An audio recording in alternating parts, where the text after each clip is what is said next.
Hi, my name's Belinda Murrell and I'm the author of more than 30 books for children, and my latest book is called The Golden Tower, and I'm so excited about this book. It's about a girl called Sophie who's visiting her nana in England, and she accidentally stumbles into the magic land of Tussia following a troublemaking cat. So Tussia is a land full of magic, mystery and wonder, of flying horses and talking cats, but also of danger and evil plots. And so to get home, Sophie has to solve lots of mysteries, she has to face her fears, and she has to find her courage and undermine the evil plans of the Duchessa. So Sophie has to find all the courage she can muster to save the day.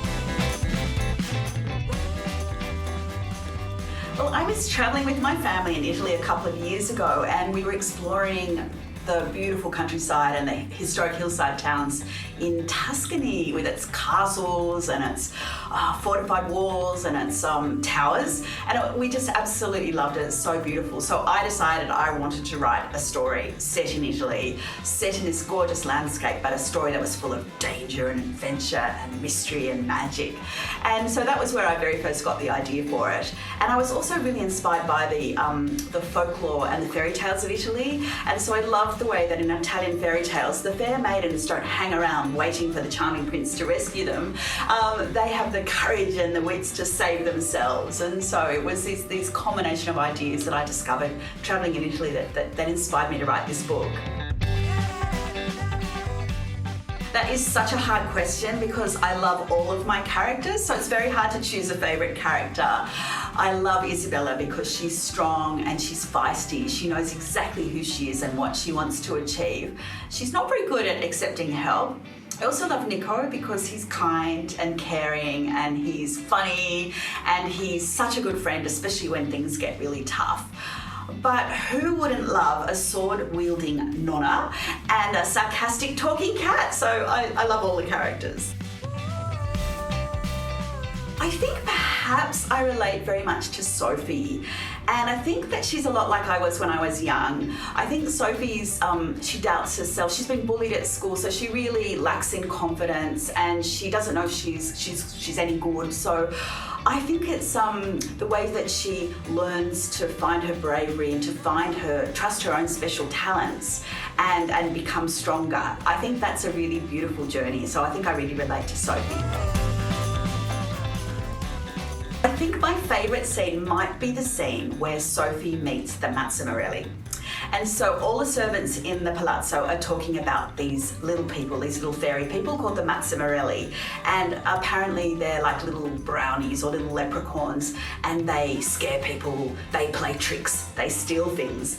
And Sophie thinks that it's just superstitious nonsense until one night she's creeping down through the palazzo and she discovers these two little Mazzamorelli called Scazzo and Pozzaro, and I think they're just the cutest characters. I just love their mischief making and their kind of, I don't know, their quirky humour. I think they're really cool.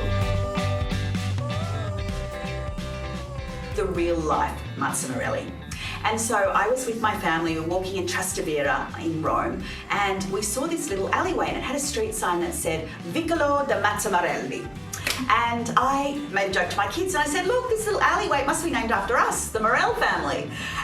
But it was later that I discovered that the little alley was actually named for the neighbouring palazzo. And this palazzo had been haunted by this tribe of little Mazzamorelli fairy people. They were really noisy and really mischievous. And in fact, they caused so much trouble that the owners of the palazzo had to actually pull the palazzo down in the end to try and get rid of them. And so I was so inspired by these little people that seemed so real to the Roman people that I thought, oh yes, I have to write a book and include the Mazzamorelli people in it.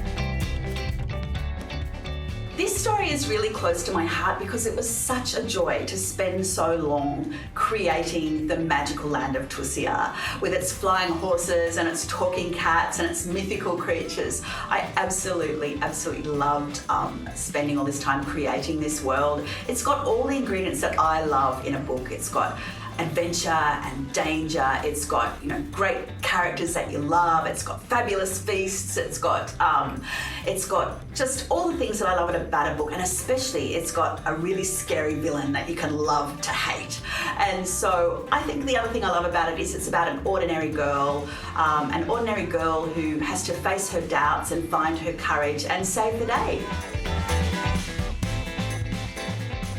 I hope that my readers love going on this journey with Sophie. I hope they really, really enjoy the world of Tussia, but I hope they also learn along with Sophie as well. And I think what Sophie learns is that she is much braver than she knows.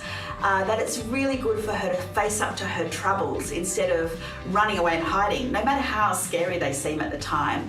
And I think the third thing is that Sophie realises that her troubles back at home, the things that are just absolutely obsessing her back at home, they just dwindle in comparison to the terrifying troubles that she faces in the past. And so I think that helps put perspective on sometimes our everyday problems aren't as bad as we think.